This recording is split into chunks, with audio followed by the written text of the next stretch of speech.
언젠가 한 번은 꼭 여러분들과 함께 말씀으로 섬기고 싶었습니다. 그런데 그 시간이 이렇게 빨리 올 줄은 몰랐습니다. 반갑습니다.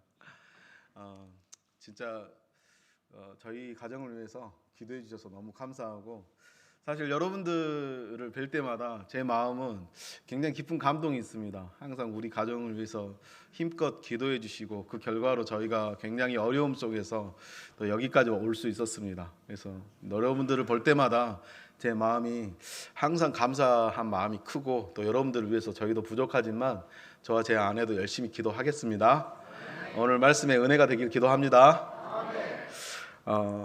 코로나가 그 극성이던 작년 1월에 개봉된 영화가 한 편 있습니다. I Still Believe라는 청춘 로맨스 이야기입니다. 이 영화의 주인공 이름은 제레미야 멜리사입니다. 가수를 꿈꾸는 이 20대 대학생 제레미는 공연장에서 우연히 멜리사라는 여인을 만났는데 그 여인을 첫눈에 보고 사랑에 빠지게 됩니다.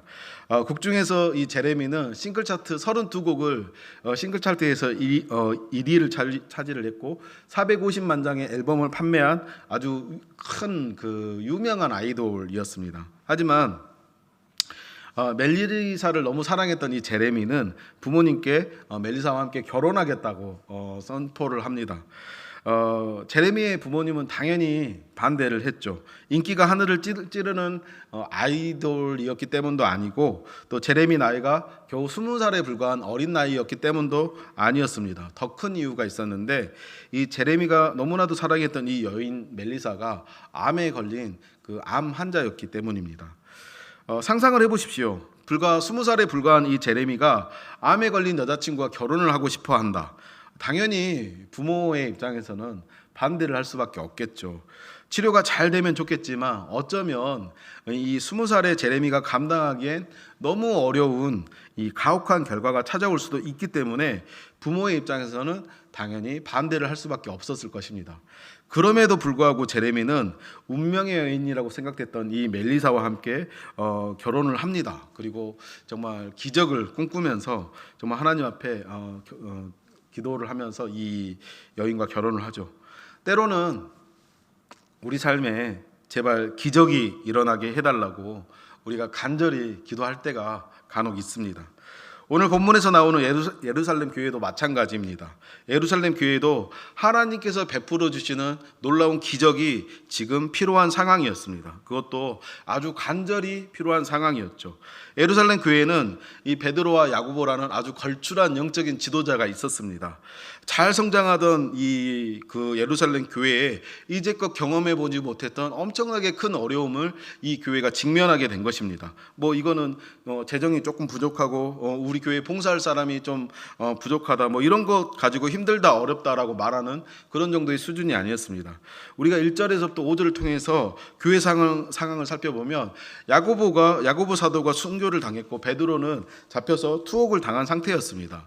이 베드로 사도는 말이 투옥이지 며칠 후면은 너는 반드시 죽을 거야, 사형이 확정된 사형 확정수였습니다. 영적인 지도자들이 죽거나 죽기 직전이고, 또 스데반 집사를 비롯한 성도들에게 정말 큰 박해가 시작되고 교회가 정말 어렵고 정말 큰 풍지박산이 나게 생겼습니다. 이 베드로와 예루살렘 교회에는 지금 이 상황에서 할 수 있는 것이 거의 아무것도 없어 보입니다. 정말 이대로 우리는 끝이 나는 걸까? 도대체 주님은 지금 이런 상황에서 어디에 계신 걸까? 왜 아무런 응답도 하시지 않은 걸까? 도대체 이런 상황에서 우리가 할 수 있는 것이 무엇이 있을까? 막막했습니다. 지푸라기라도 잡고 싶었지만 이 교회가 할 수 있는 것이 아무것도 없었습니다.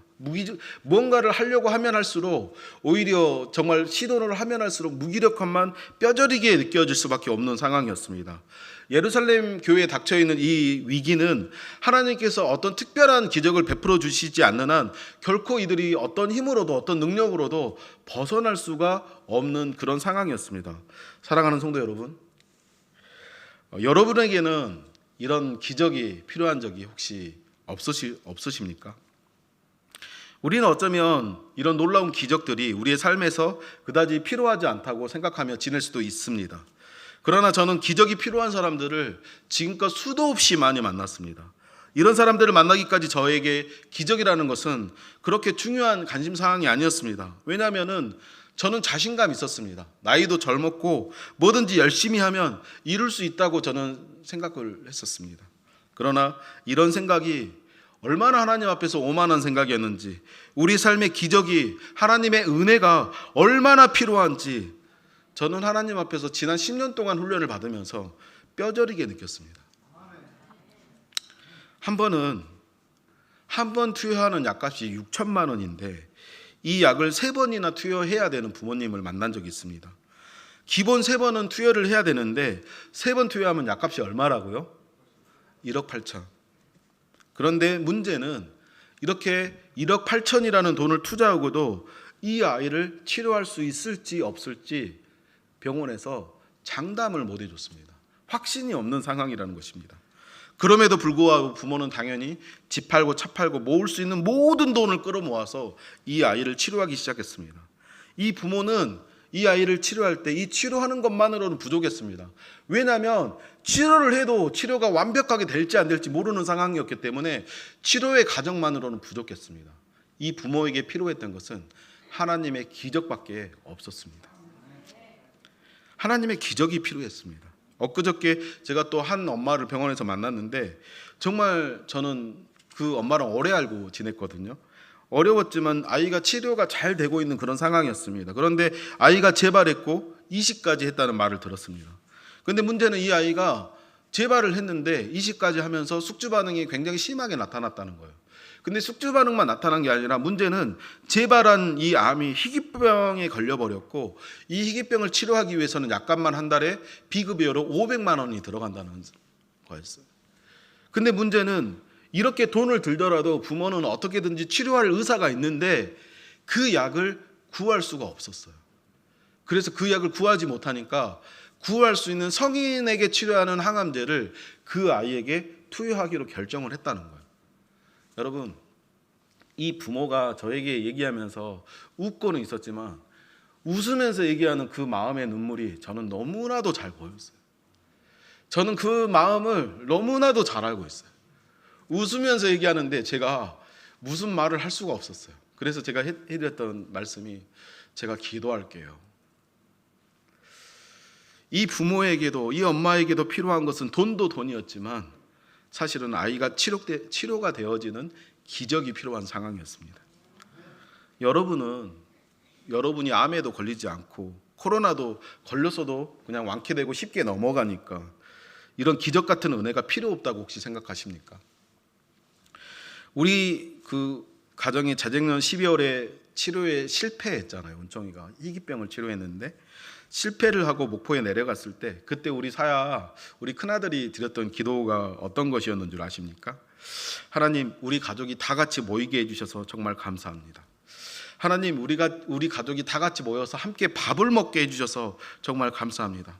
하나님, 우리 가족이 저녁에 다 같이 모여서 함께 잠을 잘 수 있게 해주셔서 감사합니다.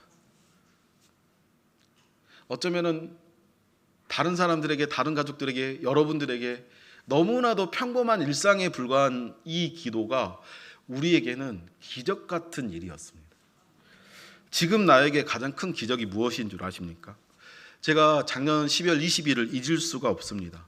우리 은총이가 백혈병이 여러분도 알다시피 3번이나 발발을 했는데요.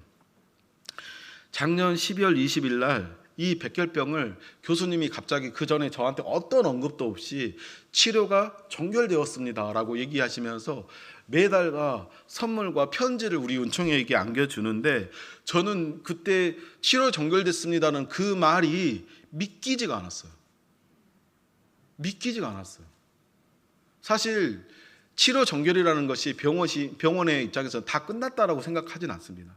그렇지만 약물 치료의 모든 과정을 이 아이가 이수를 하였고 여기까지 이 아이가 오면은 이 다음부터는 이 아이가 잘 견뎌만 주면은 정상으로 돌아올 수 있는 거예요. 그래서 이 치료 종결 판정을 받기까지가 굉장히 어려운 거예요. 그런데 이 치료 종결을 제가 지난 5년 동안을 받기 위해서 얼마나 노력했는지 여러분들 너무 잘 알고 계시잖아요. 근데 어느 날 갑자기 교수님께서 어떤 언급도 없으시다가 차트를 보시더니 우리 이은총 이제 치료 종결이야 이 말을 해주는데 저는 이 사실이 믿어지지가 않았습니다. 갑자기 이 기적 같은 사실을 듣고 나서, 소식을 듣고 나서 제가 굉장히 밖에 나가서 창문을 보는데 그냥 하늘만 보면서 눈물만 나더라고요. 그러면서 제가 제 아내한테 전화를 했죠. 여보, 치료가 종결이 됐대 라고 얘기를 하는데, 치료가 종결이 됐대 이 얘기를 하고 싶은데 울음이 나와가지고 치료가 종결이 됐대 뭐 말이 안 나와요. 말도, 전화를 아내한테 걸어놓고 제대로 말도 할 수가 없었습니다. 저는 그저께 또 기적 같은 이야기를 들었습니다. 은총이를 치료해 주시는 교수님이, 은총아, 이제 우리 한번 학교 갈 준비를 해볼까? 이 한마디를 제가 듣는데 뭐라고 말할 수 없는 그런 마음이 생기는 거예요. 저는 사실 이 말이 믿어지지가 않았어요. 우리 은총이가 학교를 갈 수 있다고? 우리 은총이가 학교를 갈 수 있다고? 다른 아이들에게는 너무나도 평범하고 너무나도 당연한 이 사실을 우리는 이 평범한 학교 가는 것 이거 하나를 위해서 우리 가족이, 여러분이 지금까지 엄청나게 기도해 주셨잖아요. 학교 한번 가보자는 이게 우리에게는 기적 같은 일이었어요. 다른 사람들에게 너무나도 당연한 이 한마디가 우리 가족에게는 너무나도 절실한 기도 제목이었고, 우리 가족에게는 이 일이 하나님께서 베푸신 기적이 일어나야지만 가능한 그런 일이었어요. 사랑하는 성도 여러분, 우리 자녀들이 건강한 게 기적입니다. 우리 가족들이 함께 모여서 함께 잠을 자고 함께 얼굴을 볼 수 있고 함께 할 수 있는 이 평범함을, 우리가 평범한 삶을 누릴 수 있는 것, 이거 자체가 사실은 여러분 엄청난 기적이에요. 우리가 이렇게 모여서 함께 예배 드릴 수 있는 것도 진짜 엄청난 기적입니다. 우리가 이렇게 함께 할 수 있다는 것 자체가 하나님의 은혜고 기적이라는 사실을 여러분들이 잘 아셨으면 좋겠습니다. 하나님의 은혜가 없었다면 우리가 이렇게 함께 모여서 예배를 드릴 수가 없었습니다. 여러분, 생각을 해보면 기적이라는 것은 저기 멀리 있는 게 아닙니다. 내 삶에 뭔가 엄청난 일들이 일어나는 것만이 기적이 아닙니다. 기적은 우리가 누리는 아주 평범한 것들 속에 이미 존재하고 있고, 우리가 삶을 누리는 이 평범함 속에 하나님의 손길들이, 하나님의 은혜들이 함께 자리를 잡고 있다는 거예요. 기적은 내 삶에 소소하게 베풀어 계시고 내가 이 평범함을 누릴 수 있게 만들어 주시는 하나님의 은혜를 아는 것에서부터 출발을 하는 것입니다. 그래서 오늘 제가 여러분들에게 말씀드릴 수 있는 말씀의 원리가 있습니다. 첫 번째, 기적은 경건의 습관에서부터 출발한다는 거예요. 하나님께서 베푸시는 기적이라는 것은 경건한 사람들의 경건한 습관을 통해서부터 출발합니다. 우리의 삶에서 하나님 앞에 서 있는 경건한 습관들이 기적의 스타팅 포인트라는 거예요. 5절에 보면, 이에 베드로는 옥에 갇혔고 교회는 그를 위해서 간절히 하나님께 기도하더라 라고 말씀하고 있습니다. 12절에서는 마가라는 요한의 어머니 마리아 집에 가니 여러 사람이 모여서 거기에서도 기도하고 있더라 라고 기록하고 있습니다. 우리는 하나님께서 베푸시는 기적 같은 은혜를 이야기할 때 우리가 누군가에게 말할 만한 특별한 어떤 스페셜한 일이 일어났을 때 그것을 기적이고 은혜라고 얘기를 하죠. 그러나 마이클 호튼 목사님은 오디너리라는 책에서 평범한 삶 속의 영성을 우리에게 말씀을 해주고 있는데요. 이 책에서 마이클 호튼 목사님은 관점의 전환이 필요하다. 삶에 어떤 특별한 일, 어떤 탁월한 일이 일어나는 것도 하나님의 은혜일 수는 있겠지만 우리 삶의 평범한 것들 속에서 임하시는 하나님의 은혜를 우리가 볼 수 있어야 된다라고 말씀하고 있어요. 기도는 우리 그리스도인들에게 아주 평범한 것이죠.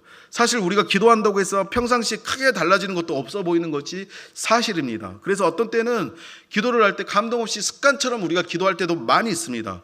기도는 우리 그리스도인들에게 숨쉬는 것만큼 아주 익숙한 것이죠. 아주 익숙할 정도로 우리 그리스도인들에게 기도는 특별한 것이 아니고 평범한 것입니다.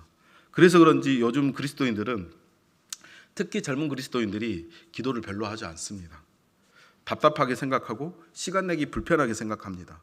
당장 내 삶에 큰 이벤트가 없기 때문에 기도의 필요성을 크게 못 느끼는 것도 사실입니다. 그래서 기도 제목을 한번 내보라고 말을 하면 마땅한 기도 제목을 찾지 못하는 것도 사실입니다. 기도를 한다고 해도 깊이 있는 기도를 하지 못합니다. 누군가가 나 이런 기도 제목이 있어, 기도 좀 부탁해, 이렇게 기도 요청을 할 때 생각날 때마다 가끔 하고 건성으로 하는 것이 사실이죠. 그럼에도 불구하고 모든 그리스도인들은 기도가 중요하다고 이구동성으로 말씀을 하고 있죠. 기도가 얼마나 중요하고 얼마나 강력한 힘을 가지고 있는지 간단한 설명이라면 이제 간 예수님을 믿은 그리스도인들조차도, 새신자들조차도 그 정도는 간단하게 몇 분 정도는 설명할 수가 있습니다. 그러나 정작 모든 사람이, 모든 그리스도인들이 기도가 중요해 라고 말은 하고 있지만 기도를 그렇게 많이 하고 있지는 않습니다. 대부분 교회를 가보면 연세가 지극하신 어른들만 기도에 매달리고 있죠. 그리고 그 어른들한테 제가 다가가서 질문하면 오늘도 열심히 기도해 주시네요, 너무 감사합니다. 그러면 아이고 목사님, 제가 뭐 할 줄 아는 게 있어야죠. 제가 뭐 무식한데 뭐 할 줄 아는 게 있어요? 제가 뭐 교회에서 힘도 없고 뭐 할 수 있는 것도 없으니까 그냥 기도만 하고 있어요, 이렇게 얘기해요. 저는 이런 분들을 볼 때마다 정말 교회의 큰 기둥처럼 저는 느껴집니다. 슬프게도 요즘 우리 그리스도인들은 기도와 많이 멀어져 있습니다. 기도의 진정한 저력을 잘 모르면서 지내고 있습니다. 마태복음에서는 일용할 양식을 위해서 기도하라라고 말씀하고 있습니다. 매 순간 우리의 필요를 위해서 기도하라는 것입니다. 사실 마태복음에서 이 말씀을 할 때 그 사람들이 지금 당장 다음 한 끼를 먹을 능력이 없어가지고 다음 한 끼를 위해서 기도하라라고 말씀한 게 아니에요. 이미 그 사람들에게는 다음 한 끼를 걱정하지 않아도 될, 아니 한 달 정도는 충분히 걱정하지 않아도 될 능력이 다 있죠. 그 정도는 우리가 다 가지고 있잖아요. 그럼에도 불구하고 내 삶에서 하나님께서 베푸시는 그 은혜를 구하면서 기도하라는 거예요. 너희들의 삶 속에서 끊임없이 역사하시는 하나님의 은혜를 구하며 하나님께서 다음 한 치 앞도 모르는 우리의 인생 가운데 하나님의 은혜를 구하면서 너희들이 기도하라는 거예요. 밥을 먹을 능력이 없어서 구하라는 게 아닙니다. 이토록 아무것도 아닌 것처럼 보이는 경건의 습관, 이 영적 습관들이 얼마나 우리의 삶에 놀라운 기적을 일으키는지 요즘 우리 그리스도인들이 너무 잘 모르는 것 같습니다. 여러분들은 어떻습니까? 여러분들에겐 기도라는 이 경건의 습관이 여러분의 삶의 자리에서 얼만큼의 큰 비중을 차지하고 있습니까? 근데 중요한 것은 경건의 습관이라는 것은 사실 평상시에는 별 소용이 없는 것처럼 보이지만 이 경건의 습관은 위기 때 저력을 발휘한다는 거예요. 6절에 보면 베드로는 두 군인 틈에서 두 사슬에 매여 있다라고 얘기합니다. 당시 이 죄인들은 무거운 사슬에 묶인 채 군인 한 명이 지키는 게 관례였죠. 로마 군인들입니다. 이 사람들은 정말 그때 당시 가장 강한 군사훈련을 받은 사람들이었죠. 아무리 극악한 죄인이라도 군인 한 명만 지키면 그 죄인들을 감당할 수 있는 그런 상황이었습니다. 그런데 베드로는 양손에 쇠사슬이 묶여 있고 이 상태에서 도망조차 칠 수 없을 정도로 군사 두 명이 각각 한 팔을 붙잡고 그 팔에다가 서로의 그 쇠사슬로 줄을 묶어놓고 있는 상태라는 거예요. 얼마나 철저히 이 베드로를 죽이기 위해서 지키고 있었는지 알 수가 있는 것이죠. 두 군인 틈에서 두 사슬에 매어 있었다. 이 한마디가 주는 의미가 무슨 뜻인 줄 압니까? 베드로는 더 이상 피할 수 없어. 너는 그 어떤 방법과 어떤 상황이 있을지라도 너는 반드시 죽을 거야. 살 소망이 전혀 없었고 너는 죽을 날만 기다려야 된다는 선포였죠. 선포. 치렁치렁 매달린 이 무거운 쇠사슬만큼 이 죽음의 무게가 베드로를 온통 짓누르고 있을 수밖에 없는 그런 상황이었습니다. 이 상황에서 베드로가 할 수 있는 거는 그 어떤 것도 하나도 없었다는 거예요. 그런데 경건의 습관은 이렇게 위기에 처했을 때 교회가 무엇을 해야 되는지를 알게 도와준다는 거예요. 베드로가 살 소망이 없고 오직 하나님께서 베푸시는 그 기적이 필요할 때 교회가 뭐를 했다고요? 맞아요. 기도했다고요. 우리 다 같이 5절을 함께 읽어볼까요? 5절 준비되셨나요? 시작. 이에 베드로는 옥에 갇혔고 교회는 그를 위하여 간절히 하나님께 기도하더라. 이 상황을 12절에서는 마가라는 요한의 어머니 집 마리아 집에 가니 여러 사람이 거기에 모여 기도하고 있더라라고 설명을 하고 있어요.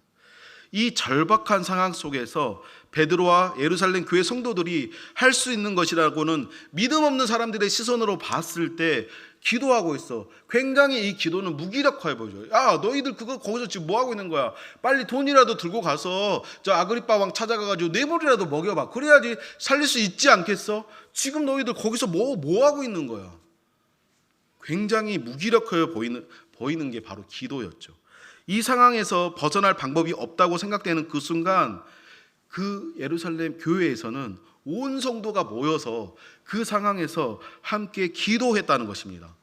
성경을 통해서 영적 지도자들을 통해서 이 평범해 보이는 아무것도 아닌 것처럼 보이는 영적 습관이 어쩌면 많은 사람들에게 무기력해 보이고 아무 소용도 없어 보이는 이 영적 습관이 그 위급한 상황에서도 예루살렘 교회가 기도하게 만들었다는 거예요. 위급한 상황에서 우리가 뭐를 합니까? 우리 믿는 사람들이 위급한 상황이 벌어졌을 때 뭐를 합니까? 기도하지 않습니까? 경건의 습관이라는 게 이렇게 중요합니다. 우리가 위급한 상황에 빠졌을 때 그 순간 우리가 뭐를 해야 될지 알게 해준다는 거예요. 이렇게 위급한 순간에도 예루살렘 교회는 경건의 습관을 유지하고 있었습니다. 우리도 이런 순간들이 있었죠. 우리 교회에도 아프신 분들이 계실 때도 있었습니다. 많은 분들이 은총이를 기적의 아이라고 말씀을 하십니다. 사실 우리 은총이 같은 경우는 우리 교회 분들은 막 은혜요 이렇게 얘기하지만 기적의 아이라고 얘기를 누가 해주시냐면 안 믿는 분들이 해주세요. 은총이를 치료했던 의사 선생님들이 그렇게 해주시고 은총이를 도와줬던 간호사 선생님들이 그렇게 얘기하시고 은총이를 옆에서 지켜봤던 같은 병실에 있던 엄마들이 그렇게 얘기를 해주는 거예요.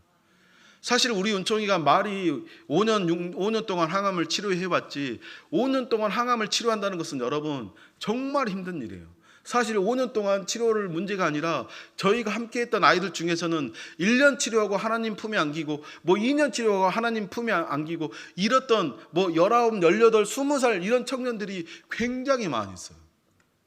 그런데 불과 5살에 불과했던 그 아이가 10살이 되기까지 5년이라는 그 시간 동안 이 아이가 그 치료를 견디면서 여기까지 왔다. 그리고 여러분 우리 은총이가 3월 달에 셧다운이 됐었잖아요. 발작까지 왔었잖아요. 간질병처럼. 근데 그 상황에서 우리 은총이가 치료됐다? 이거는 의사들이 간호사들이 봤을 때는 일반적인 상황이 아닌 거예요. 그래서 어떤 간호사들은 은총이를 보면서 내가 너 때문에 한번 내가 교회 다녀봐야겠다. 하나님을 믿어봐야겠다. 뭔가 의사들이나 간호사들이 볼 때도 엄마들이 볼 때도 얘는 뭔가 평범한 게 아니에요.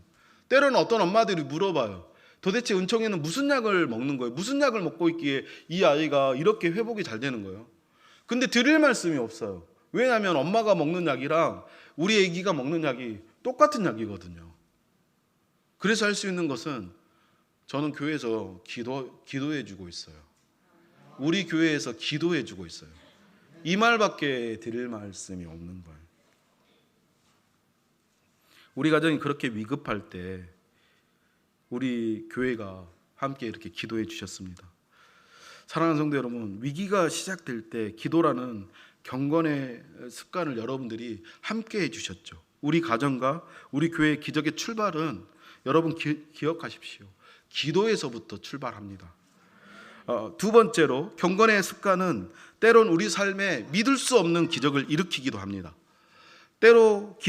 기도는 때로는 믿기 힘든 결과를 만들어내기도 하는데 성도들의 기도로 베드로는 꿈만 같은 기적을 경험합니다. 베드로는 이 놀라운 이야기를 이렇게 말합니다.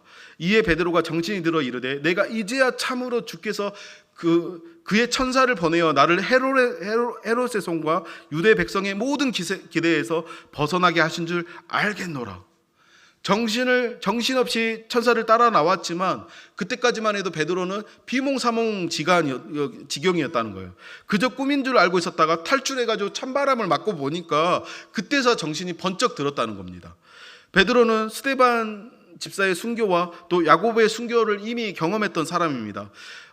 자신이 이 감옥에 붙잡혀 있을 때, 이 같은 상황이 벌어졌을 때 이미 베드로는 자기가 모든 것을 내려놓고 내가 죽을 수밖에 없다라는 이 상황을 받아들일 수밖에 없는 상황이었죠. 그래서 이제 나는 죽음밖에 없겠구나, 죽음을 받아들이던 사람이었습니다. 그런데 그런 베드로가 천사에 의해서 탈출을 했습니다. 풀리지 않을 것 같았던 이 사슬이 풀렸고 벗어날 수 없을 것 같았던 이 간수의 강한 손에서 벗어날 수 있게 되었습니다. 기적 같은 이런 일을 경험하니 진짜인지 가짜인지 베드로도 구분이 가지 않았다는 것입니다. 예루살렘 성도들도 마찬가지였어요. 베드로를 위해서 교회의 모든 성도들이 모여서 기도하고 있었습니다. 이때 놀라운 일이 일어났습니다. 13절에서는 이렇게 얘기합니다. 베드로가 대문을 두드리는데 로데라 하는 여자아이가 영접하러 나왔다가 베드로의 음성인 줄 알고 기뻐하여 문을 미처 열지 못하고 달려들어가 말하되, 베드로가 대문 밖에 섰더라 하니 그들이 말하되 내가 미쳤다 하나 여자아이는 힘써 말하되 참말이라 하니 그들이 말하되 그러면 그의 천사라 하더라. 베드로가 문 두드리기를 그치지 아니하니 그들이 문을 열어 베드로를 보고 놀라는지라. 우리가 기도하다가 응답받으면 응답받았다는 소식을 들으면 야 잘됐구나, 야 너무 잘됐다, 서로 축하해주고 격려해주고 그러잖아요. 모두가 기뻐해주는 게 정상입니다. 기억하십니까? 우리 은총이가 우리 교회에 있을 때 그 제대열 이식을 받았잖아요. 근데 그때 제대열 이식을 받으려면 DNA가 있는데 그 DNA 구조가 서로 맞으면 맞을수록 좋은 거예요. 네 가지인가 5가지 구조가 있었는데 그 중에서 일단 병원에서는 3가지 DNA 구조를 맞는 걸 찾는 거예요, 기본적으로. 그래야지 숙주 반응이 덜하니까. 근데 여기서 이게 더 차면 찰수록 좋은데 이게 안 차면, 부족하면, 이게 맞는 게 없으면 DNA 2개라도 한번 일단은 병원에서는 시도를 해보는 거예요. 아이를 살려내야 되니까. 그런데 우리 은총이 같은 경우는 DNA 구조가 거의 다 맞아버린 거예요. 그래가지고 그때 치료해 주셨던 가천대 길병원 교수님께서 연세가 좀 있으신 분이었는데 은퇴가 얼마 남지 않으셨거든요. 근데 그분이 얘기하셨던 게 나는 이런 경우를 책에서만 봤다라고 얘기하시는 거예요. 그때만 해도 우리는 진짜 정말 그 기적 같은 일이라고 생각했습니다. 그래서 우리 교회가 정말 기뻐해 주셨죠. 목사님 너무 잘 됐어요. 하나님의 은혜예요. 이제 은총이 금방 나을 것 같아요. 목사님 더 기도할게요. 저도 기뻐서 정말 감사했습니다. 이것이 응답받은 사람들의 정상적인 반응이잖아요. 그런데 예루살렘 성도들은 기적 같은 이 소식을 들었지만은 이 아이의 말을 믿지 못했습니다. 심지어 야, 너 미친 거 아니야, 미쳤다고까지 말을 하고 있는 거예요. 경건의 습관은 우리에게 이처럼 믿기 어려운 일들을 우리에게 때론 보여줄 때도 있다는 거예요. 기도하면서도 베드로도 그랬고 예루살렘 교회 성도들도 이거는 있을 수 없는 일이라고 생각을 했던 거야.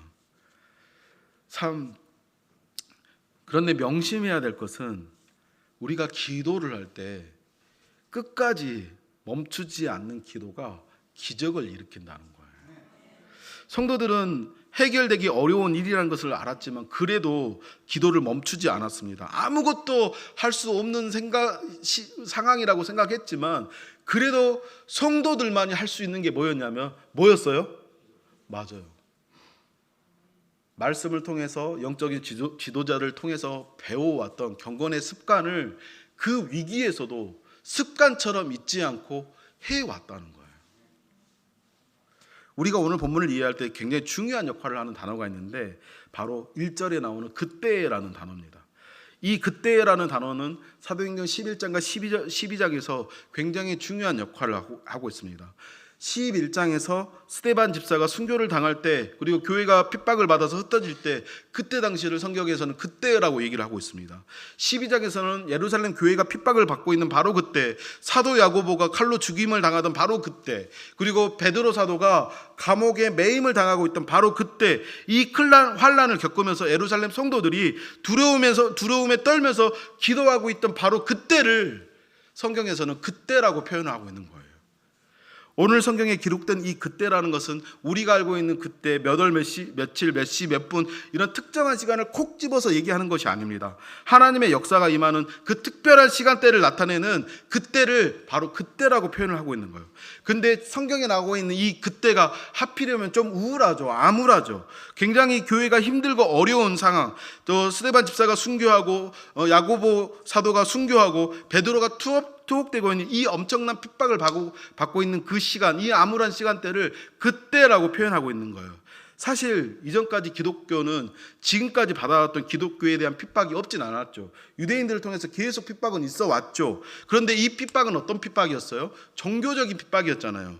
그러나 지금 헤롯 아그리빠에 의해서 시작된 이 핍박은 훨씬 의미가 큰 것입니다. 정치적인 핍박이었고 공권력에 의한 핍박이라는 것이죠. 사랑하는 성도 여러분, 이 상황이 어떤 상황입니까?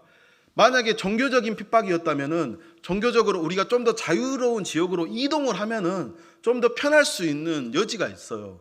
그런데 국가적인 정치적인 공권력에 의한 핍박이라면, 이 나라적인 핍박이라면 이 사람들이 어디를 가든지 간에 이 핍박에서 벗어날 수 있는 곳이 있는 거예요, 없는 거예요? 없는 거예요. 벗어날 수 없는 핍박을 지금 예루살렘 교회가 당하고 있다는 거예요. 사랑하는 성도 여러분, 여러분들은 만약에 이런 어려운 상황에 처했을 때 여러분은 어떻게 하고 계십니까? 절망이 내 삶을 주장하는 그때에 우리는 어떻게 하고 있습니까? 내가 할 수 있는 것이라고는 아무것도 없다고 생각되는 바로 그때에 우리는 그 순간에 무엇을 하고 있냐는 거예요. 지금 저는 어떤 상황에 처했는지 잘 모르겠습니다. 그러나 여러분들이 어떤 상황에 놓여 있든지 간에, 여러분들이 어떤 절망에 맞닥뜨리고 있든지 간에 여러분이 오늘 말씀을 보면서 해야 할 것은 딱 하나라는 거예요. 뭡니까? 기도라는 경건의 습관을 끝까지 지키시라는 거예요. 예루살렘 성도들이 마가의 집에 모여서 기도했다고 합니다. 교회에 모여서 기도만 했겠습니까? 기도와 말씀을 나누었을 것입니다. 그 어려운 상황에서도 기도라는, 말씀을 나누는 이 예배드리는 경건의 습관을 이 성도들이 끝까지 그 상황에서도 지켜내고 있었다는 거예요. 오늘 본문에서 이 그때라는 단어는 굉장히 슬픈 게 사실이고, 굉장히 어려운 게 사실이고, 굉장히 암울한 시기를 나타내는 것이 사실입니다. 우리에게도 이처럼 어렵고 암울하고 어려운 시기가 있을 수 있다는 것이죠. 어쩌면 여기 있는 여러분들 중에서도 지금 이 순간 그때를 경험하고 계시는 분들이 있을 수 있다는 것입니다. 그러나 오늘 본문을 우리가 살펴보는 이유는 이 슬프고 암울한 시기 속에서 성도들이 기도를 멈추지 않았을 때, 끝까지 말씀을 붙잡고 예배 드리기를 포기하지 않았을 때, 성도들이 경건의 습관을 끝까지 지키고 영적으로 서 있을 때, 바로 그때가 하나님의 기적이 시작되는 때라는 것을 우리에게 말씀해 주고 있는 거예요. 은총이가 올해 3월에 세 번째 백혈병이 발발했죠. 그때 우리 가정은 너무나도 암울했습니다. 은총이는 그때 당시 목포에서 서울까지 갑자기 올라가는 동안 완전히 셧다운이 되어 있었습니다. 엄마도 못 알아보고 아빠도 못 알아보고 말도 언어도 할 줄 모르고 온몸에 힘이 빠져가지고 마치 이렇게 막 흐느적거리고 거의 물렁뼈처럼 애기가 돼버리더라고요. 쉬지 않고 목포에서부터 서울까지 차를 타고 달려오는데, 그 차를 타고 4시간을 달려오는 그 시간이 저에게는 지옥 같았습니다. 도착해서 응급실에 들어가서 의사의 말을 들었는데, 그 의사조차도 어쩌면 이제는 너무 힘들 수 있을 것 같다고, 이제는 은총의 죽음을 준비해야 될 수도 있을 것 같다고 저한테 말해주는 거예요. 제가 그 상황이 얼마나 낙심되고 실망이 되었겠습니까? 그 상황까지 오게 되니까 내가 욕심으로 그동안 내 아들을 너무 힘들게 하지 않았나? 내가 괜히 이 상황까지 은총이 한번 살려보겠다고 은총이를 너무 힘들게 한 것은 아닌가? 하나님의 뜻이 아니었는데 내가 계속 이렇게 버티고 있으니까 아이가 더 힘든 건 아닌가? 별의별 생각이 제 안에서 다 들었습니다. 그때 어느 목사님과 전화 통화를 하게 되었습니다. 제가 정말 절망스러워하고 있는 그때 그 목사님께서 전화 주셔서 제가 차분하게 지금 저희가 처한 은총의 상황을 설명을 드렸죠. 그리고 말씀을 드렸습니다. 목사님, 이제는 제가 정말 내려놔야 될 것 같습니다. 제가 너무 욕심을 부렸나 봅니다. 괜히 은총회를 힘들게 한 것 같습니다. 제가 그 목사님에게 이렇게 말씀을 드릴 때 제가 그 말을 그냥 한 게 아닙니다. 제 삶에 예수의 흔적은 우리 은총이 몸에 새겨져 있습니다. 수도 없는 주사바늘 자국, 또 수도 없이 찔러댔던 그 골수 검사 자국, 몇 번일지도 모르는 그 항암제를 투여하기 위한 이 간 삽입 수술, 온몸에 은총이 몸에 새겨져 있는 그 몸을 보면서 저는 아직도 은총이 몸을 제대로 잘 못 봅니다. 제 아내한테 될 수 있으면 제 아내한테 여보 당신이 샤워 좀 시켜 이렇게 얘기하고 어쩔 수 없을 때 제가 시키는데, 샤워를 시킬 때도 제가 얼른 시키고 대충 시키고 얼른 나와버립니다. 왜냐하면 제 아들의 몸을 제가 바라볼 자신이 없기 때문입니다. 은총이 몸에 새겨진 그 흔적들이 저에게는 가장 강력한 예수의 흔적입니다. 그때 그 목사님께서 저에게 제가 이렇게 말씀드리니까 호통을 치시면서 이승훈 목사 맞아 라고 엄청 호통을 하시더라고요. 우리 교회는 이승훈 목사가 은총이 하나님께서 치료해 주겠다고 말씀하셨다며 그때 우리가 붙잡고 있었던 말씀들이 있었거든요. 우리가 송구행신 예배 드리면서 신년 사역하면서 우리는 말씀 뽑기 했잖아요. 그때 우리에게 하나님께서 주셨던 이 아이는 정말 재앙이 아니라 평안이다. 내가 이 아이를 반드시 고쳐주겠다. 사람의 그 물건은 우리가 손해를 보겠지만 내가 생명은 반드시 지켜줄 거야. 이런 수도 없는 말씀들을 우리가 개인의 경건의 시간을 통해서 예배를 통해서 계속 받아왔거든요.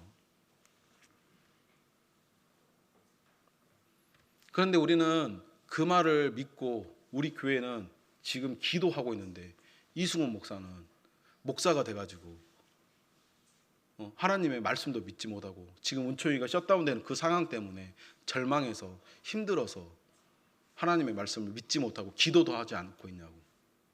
무슨 소리냐고. 우리는 지금 기도하고 있다고. 저는 그때 굉장히 뒤통수를 한 대 굉장히 쾅 한 대 맞은 느낌이었습니다.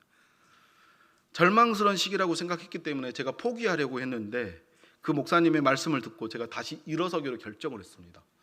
저와 제 아내는 다시 한번 그 상황이 저희가 생각할 때는 불가능처럼 보이지만은 기도를 하기 시작했고 그 상황 속에서 저희 가정이 가정 예배를 다시 한번 드리기 시작했습니다.